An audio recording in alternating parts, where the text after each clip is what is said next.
Allah Subhanahu wa Ta'ala berfirman dalam surah Al-Haqqah ayat 6-8, "Adapun kaum Aad, maka mereka telah dibinasakan dengan angin yang sangat dingin lagi amat kencang, yang Allah menimpakan angin itu kepada mereka selama 7 malam dan 8 hari terus-menerus. Maka kamu lihat kaum Aad pada waktu itu mati bergelimpangan, seakan-akan mereka tunggul pohon kurma yang telah kosong. Maka kamu tidak melihat seorang pun yang tinggal di antara mereka."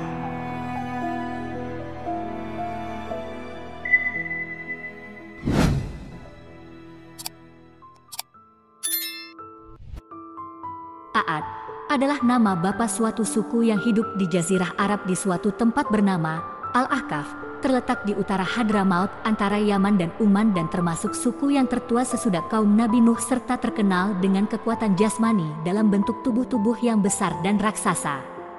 Mereka dikaruniai oleh Allah tanah yang subur dengan sumber-sumber airnya yang mengalir dari segala penjuru sehingga memudahkan mereka bercocok tanam untuk bahan makanan mereka dan memperindah tempat tinggal mereka dengan kebun-kebun bunga yang indah-indah. Berkat kurnia Tuhan itu mereka hidup menjadi makmur, sejahtera dan bahagia, serta dalam waktu yang singkat mereka berkembang biak dan menjadi suku yang terbesar di antara suku-suku yang hidup di sekelilingnya. Sebagaimana dengan kaum Nabi Nuh, kaum Hud ialah suku Aad ini adalah penghidupan rohaninya tidak mengenal Allah yang Maha Kuasa Pencipta alam semesta. Mereka membuat patung-patung yang diberi nama Syamud dan Al-Hatar, dan itu yang disembah sebagai Tuhan mereka yang menurut kepercayaan mereka dapat memberi kebahagiaan, kebaikan dan keuntungan, serta dapat menolak kejahatan, kerugian dan segala musibah. Ajaran dan agama Nabi Idris dan Nabi Nuh sudah tidak berbekas dalam jiwa serta cara hidup mereka sehari-hari. Kenikmatan hidup mereka sedang tenggelam di dalam berkat tanah yang subur dan menghasilkan yang melimpah ruah. Anggapan mereka adalah kurniaan dan pemberian kedua berhala yang mereka sembah.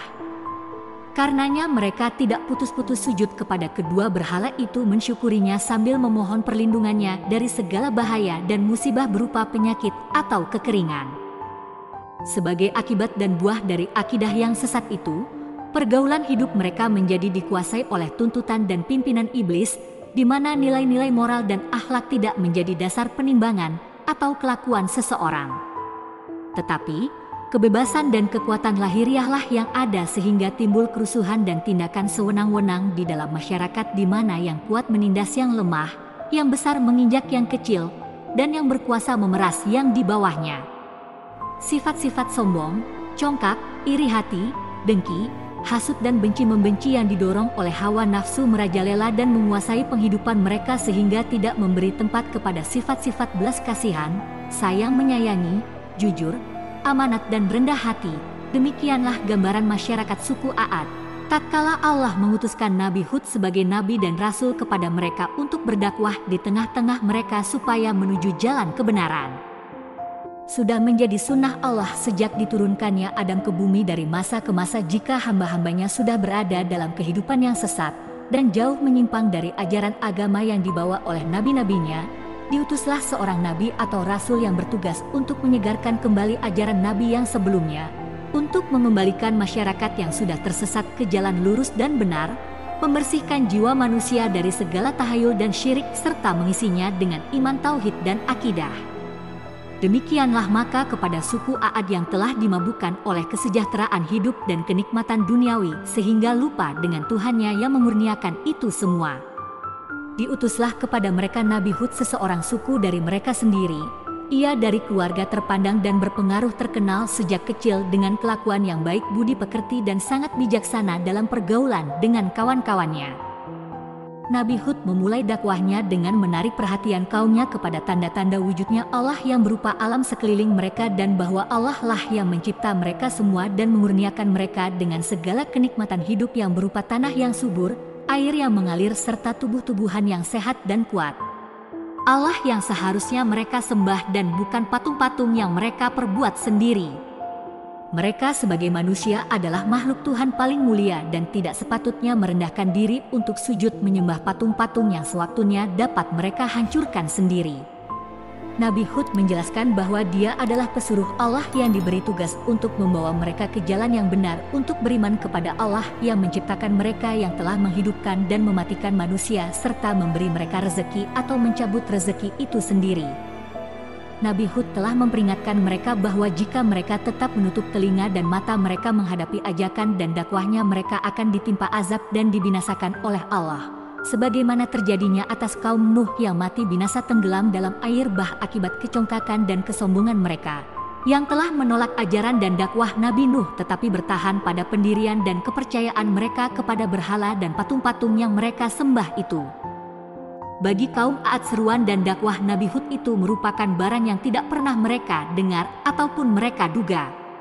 Mereka melihat bahwa ajaran yang dibawa oleh Nabi Hud itu akan mengubah cara hidup mereka dan membongkar peraturan dan adat istiadat yang telah mereka kenal dan warisi dari nenek moyang mereka.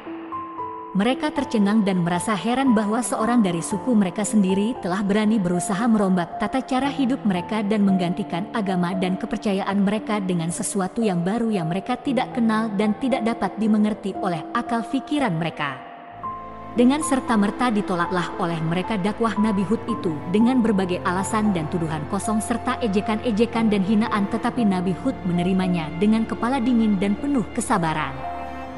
Berkatalah kaum Aad kepada Nabi Hud, "Wahai Hud, ajaran dan agama apakah yang engkau hendak ajarkan kepada kami? Engkau ingin agar kami meninggalkan persembahan kami kepada Tuhan-Tuhan kami yang berkuasa ini dan menyembah Tuhanmu yang tidak dapat kami jangkau dengan panca indera kami dan Tuhan yang menurut kata kamu tidak bersekutu?" "Wahai kaumku," jawab Nabi Hud, "sesungguhnya Tuhan yang aku serukan ini kepada kamu untuk menyembahnya walaupun kamu tidak dapat menjangkaunya dengan panca inderamu. Namun kamu dapat melihat dan merasakan wujudnya dalam diri kamu sendiri sebagai ciptaannya dan dalam alam semesta yang mengelilingimu, berupa langit dengan matahari, bulan dan bintang-bintang, bumi dengan gunung-gunung dan sungai, beserta tumbuhan dan binatang yang kesemuanya dapat bermanfaat bagi kamu sebagai manusia. Dan dengan itu menjadikan kamu dapat menikmati kehidupan yang sejahtera dan bahagia. Tuhan itulah yang harus kamu sembah dan menundukkan kepala kamu kepadanya, Allah Maha Esa, tiada bersekutu, tidak beranak dan diperanakan, yang walaupun kamu tidak dapat menjangkaunya dengan panca inderamu. Dia dekat denganmu, mengetahui segala gerak-gerik dan tingkah lakumu, mengetahui isi hatimu, denyut jantungmu dan jalan pikiranmu. Tuhan itulah yang harus disembah oleh manusia dengan kepercayaan penuh kepada keesaannya dan kekuasaannya, bukan patung-patung yang kamu buat dengan tangan kamu sendiri, kemudian kamu sembah sebagai Tuhan, padahal ia suatu barang yang pasif, tidak dapat berbuat sesuatu yang menguntungkan atau merugikan kamu. Alangkah bodohnya dan dangkalnya pikiranmu jika kamu tetap mempertahankan agamamu yang sesat itu dan menolak ajaran dan agama yang telah diwahyukan kepadaku oleh Allah." "Wahai Hud," jawab kaumnya, "gerangan apakah yang menjadikan engkau berpandangan dan berpikiran lain daripada yang sudah menjadi pegangan hidup kami sejak dahulu kala, dan menjadikan engkau meninggalkan agama nenek moyangmu sendiri, bahkan sehingga engkau menghina dan merendahkan martabat Tuhan-Tuhan kami dan memperbodohkan kami dan menganggap kami berakal sempit dan berpikiran dangkal? Engkau mengaku bahwa engkau terpilih menjadi rasul pesuruh oleh Tuhan untuk membawa agama dan kepercayaan barumu kepada kami. Kami merasa heran dan tidak dapat menerima oleh akal sehat kami sendiri bahwa engkau telah dipilih menjadi pesuruh Tuhan. Apakah kelebihan engkau dari kami? Engkau tidak lebih tidak kurang adalah seorang manusia biasa seperti kami, hidup, makan, minum, dan tidur tiada bedanya dengan kami. Mengapa engkau yang dipilih oleh Tuhanmu? Sungguh engkau menurut anggapan kami seorang pendusta besar, atau mungkin engkau berpikiran tidak sehat terkena kutukan Tuhan-Tuhan kami yang selalu engkau ejek, hina dan cemoohkan, wahai kaumku." Jawab Nabi Hud, "Aku bukanlah seorang pendusta dan pikiranku tetap waras dan sehat, tidak kurang sesuatu pun, dan ketahuilah bahwa patung-patungmu yang kamu pertuhankan itu tidak dapat mendatangkan sesuatu gangguan atau penyakit bagi badanku atau pikiranku. Engkau kenal aku? Sejak lama aku hidup di tengah-tengah kaum bahwa aku tidak pernah berdusta dan bercakap bohong, dan sepanjang pergaulanku dengan engkau, apakah aku terlihat ada tanda-tanda ketidakwajaran perlakuanku atau tanda-tanda yang meragukan kewarasan pikiranku? Maka percayalah engkau kepadaku, Gunakanlah akal pikiranmu, berimanlah dan bersujudlah kepada Allah Tuhan seru sekalian alam, Tuhan yang menciptakan kamu, menciptakan langit dan bumi, menurunkan hujan bagimu, menyuburkan tanah ladangmu, menumbuhkan tumbuh-tumbuhan untuk meneruskan hidupmu. Bersembahlah kepadanya dan mohonlah ampun atas segala perbuatan salah dan tindakan sesatmu, agar Allah menambah rezekimu dan kemakmuran hidupmu dan terhindarlah kamu dari azab dunia sebagaimana yang telah dialami oleh kaum Nuh dan kelak azab di akhirat. Ketahuilah bahwa engkau akan dibangkitkan kembali setelah mati dan dimintai pertanggungjawaban atas segala perbuatan engkau di dunia ini, dan diberi ganjaran sesuai dengan amalanmu. Jika engkau mengerjakan yang baik maka mendapatkan ganjaran berada di surga, dan yang hina dan buruk akan diganjarkan dengan api neraka. Aku hanya menyampaikannya risalah Allah kepadamu, dan dengan ini telah memperingatimu akan akibat yang akan menimpa kepada dirimu jika kamu tetap mengingkari kebenaran dakwahku. Kaum Aad menjawab, kami bertambah yakin dan tidak ragu lagi bahwa engkau telah mendapat kutukan Tuhan-Tuhan kami sehingga menyebabkan pikiran kamu kacau dan akalmu berubah menjadi sinting. Engkau telah mengucapkan kata-kata yang tidak masuk akal bahwa jika kami mengikuti agamamu akan bertambah rezeki dan kemakmuran hidup kami, dan bahwa kami akan dibangkitkan kembali dari kubur kami dan menerima segala ganjaran atas amalan kami. Adakah mungkin kami akan dibangkitkan kembali dari kubur kami setelah kami mati menjadi tulang belulang? Dan apakah azab dan seksaan yang engkau selalu menakut-nakuti kami dan mengancamkannya kepada kami? Semua ini kami anggap bohong dan ancaman kosong belaka. Ketahuilah bahwa kami tidak akan menyerah kepadamu dan mengikuti ajaranmu karena bayangan azab dan seksa yang engkau bayang-bayangkan kepada kami. Datangkanlah apa yang engkau sebut berupa ancaman itu jika engkau betul-betul benar dan bukan seorang pendusta. Baiklah, jawab Nabi Hud. Jika kamu meragukan kebenaran kata-kataku dan tetap keras kepala tidak menghiraukan dakwahku dan meninggalkan persembahanmu kepada berhala-berhala itu, maka tunggulah saat tibanya pembalasan Tuhan di mana kamu tidak akan dapat melepaskan diri dari bencananya. Allah telah melihat dan mendengarkan bahwa aku telah menyampaikan risalahnya kepadamu, dan segeralah bertaubat kepada Allah dan kembalilah kepada jalan yang baik yang telah digariskan oleh Allah bagi hamba-hambanya. Kemarahan Allah atas kaum Aad. Kemarahan Allah terhadap kaum Aad yang kafir dan tetap membangkang, maka Allah menurunkan dua peringatan berupa bencana alam. Peringatan pertama, Allah memberikan bencana berupa kekeringan yang melanda ladang-ladang mereka, sehingga menimbulkan kecemasan dan kegelisahan kalau mereka tidak memperoleh hasil dari ladang-ladang mereka seperti biasanya. Dalam keadaan demikian, Nabi Hud masih berusaha meyakinkan mereka bahwa kekeringan itu adalah suatu permulaan siksaan dari Allah yang dijanjikan, dan bahwa Allah masih memberi kesempatan kepada mereka untuk sadar dalam kesesatan dan kekafiran mereka dan kembali beriman kepada Allah dengan meninggalkan persembahan mereka yang batil.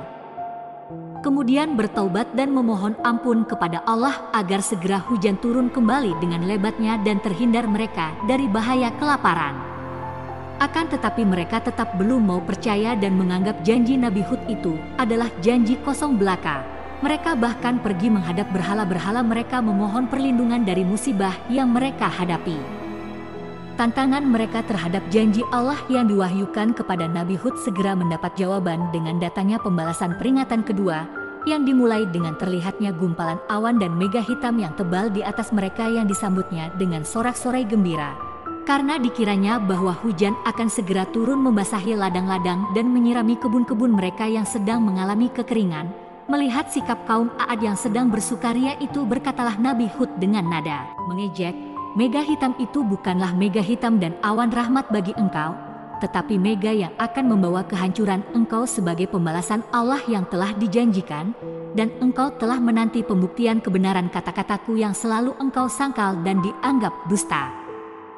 Kemudian menjadi kenyataanlah apa yang diramalkan oleh Nabi Hud itu, bahwa bukan hujan yang turun dari awan yang tebal itu, tetapi angin tofan yang dahsyat dan kencang disertai bunyi gemuruh yang mencemaskan yang telah merusakkan bangunan-bangunan rumah, melahap semua perabot-perabot dan milik harta mereka beserta binatang ternaknya. Keadaan kaum Aad menjadi panik. Mereka berlari ke sana sini hilir mudik mencari perlindungan. Suami tidak tahu di mana istrinya berada dan ibu juga kehilangan anaknya. sedangkan rumah-rumah mereka menjadi rata dengan tanah. Bencana angin tofan itu berlangsung selama 8 hari 7 malam, sehingga menyapu bersih kaum Aad yang congkak itu dan menamatkan riwayatnya dalam keadaan yang menyedihkan. Untuk menjadi pengajaran dan ibrah bagi umat-umat yang akan datang. Adapun Nabi Hud dan para sahabatnya yang beriman telah mendapat perlindungan Allah dari bencana yang menimpa kaumnya.